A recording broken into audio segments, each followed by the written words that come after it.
Bonjour à tous, je suis à la Dodoche de Land avec un artiste qui nous fait du bien. Il va tout nous dire sur l'un de ses premiers tubes, Darwin avait raison. Bonjour Féloche. Bonjour, salut. Alors c'est un morceau qui est porteur d'un constat implacable. C'est ça, c'est un constat scientifique, hein, presque prouvé. Enfin, il y a des gens qui remettent en cause, mais effectivement, pour moi, en tout cas, c'était très clair. Darwin avait raison. Et naturellement il est beaucoup question d'animaux, il y a beaucoup d'animaux qui reviennent dans la chanson. Et en fait, c'est moi, l'animal. Dans la chanson, je parle de moi. C'est une chanson qui est très personnelle. Euh, j'ai eu des messages de scientifiques qui m'ont écrit à l'époque quand c'était sorti, qui m'ont dit mais quand tu dis Féloche, je ne suis plus un primate, par exemple. Et moi je dis mais en fait les scientifiques m'appelaient, ils me disaient on n'est pas des primates, on n'a jamais été des primates, c'est pas la même branche. Alors j'ai dit excusez-moi, je suis vraiment désolé, en fait je suis juste chanteur, musicien, je fais maths, mais voilà, donc c'était pas une chanson scientifique, mais il se trouve que c'est sur des compilations pour des révisions au bac, donc c'est pas mal. Et comment est venue l'idée? Est-ce qu'il y a eu un déclic?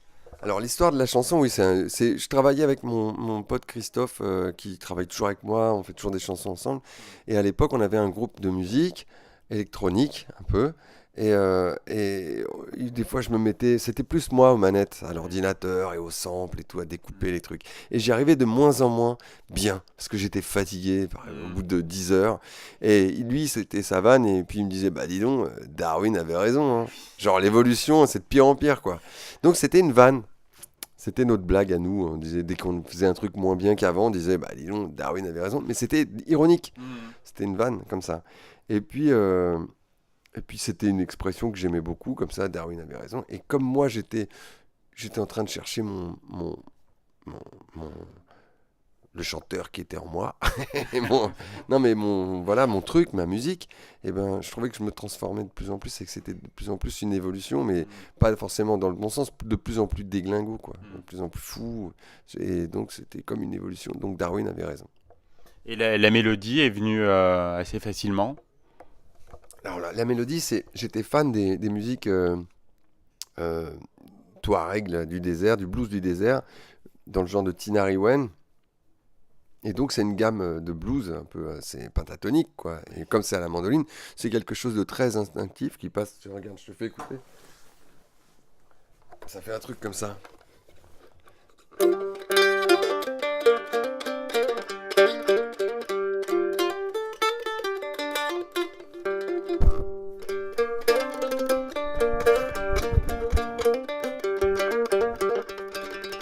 Tu vois, un truc comme ça. Darwin avait raison, je ne suis plus un loup. Je ne suis plus qu'un chien fou qui garde la maison. Tu vois.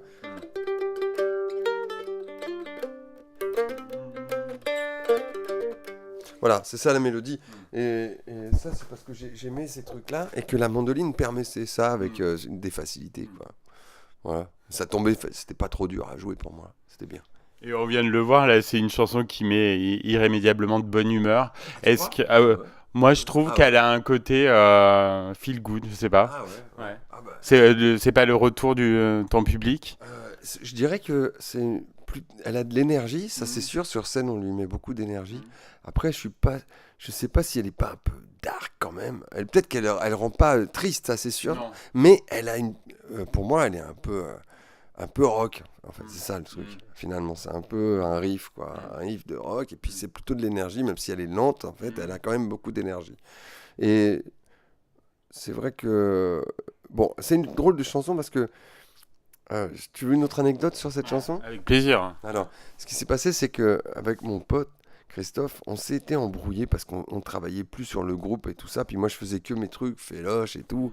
C'était il y a longtemps, hein, c'était il y a plus de 15 ans. Enfin, il y a 15 ans, c'était mon pote d'enfance. Et donc, euh, un jour, on se voyait plus. On avait dit, on arrête le groupe, on se voit plus.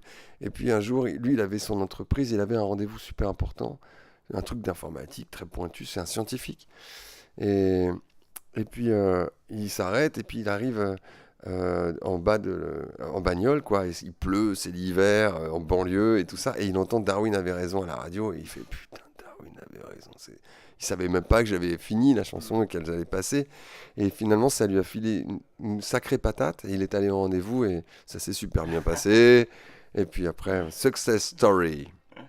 Et la chanson bénéficie d'un clip très sympa aussi qui permet, un peu loufoque, qui permet de rentrer dans ton univers. C'était une belle réalisation. Et oui, c'est le clip, on l'a tourné dans un marécage, mais de studio, parce qu'on l'a fait en 2 fois. Et on l'a tourné peut-être un mois avant la catastrophe. En fait, je suis dans un bayou, c'est les marécages, et on avait rajouté comme du pétrole. Comme s'il y avait eu un bayou complètement envahi par le pétrole. Et il se trouve qu'un mois après, il y avait la catastrophe de BP en Louisiane. Et donc c'était comme un truc prémonitoire un peu. On peut dire que c'est un titre phare de ton répertoire. Tu l'interprètes à chaque fois, non, sur scène? Et sur scène, je la joue toujours et à la fin du concert, quoi. Comme ça, les gens, ils restent jusqu'à ce qu'ils... Ouais, ouais, bien sûr, ouais, ouais, c'est une chanson incontournable. Je suis obligé de la jouer. C'est comme Silbo aussi.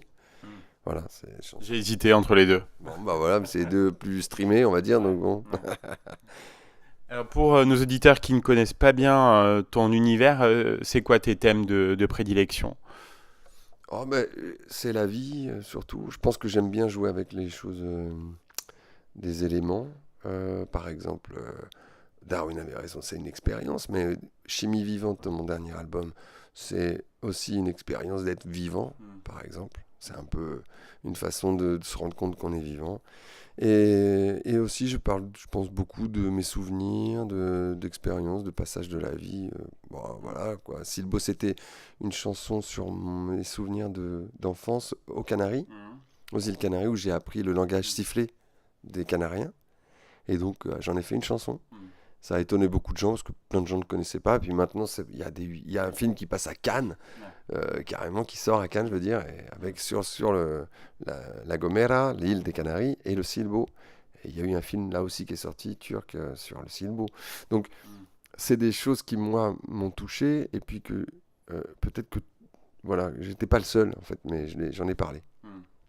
Donc tu en parlais, ton dernier album Chimie vivante est sorti en septembre. Est-ce qu'on peut dire que tu as un peu élargi la palette musicale? Il est peut-être un peu plus électro.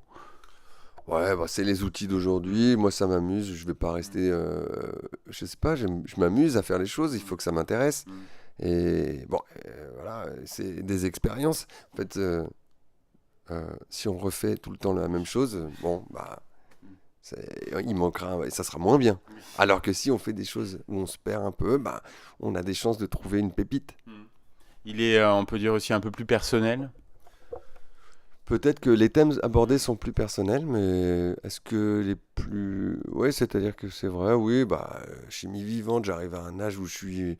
Moi-même, j'étais un fils, je suis un père, donc, ouais, c'est un truc d'un âge comme ça, quoi, entre deux.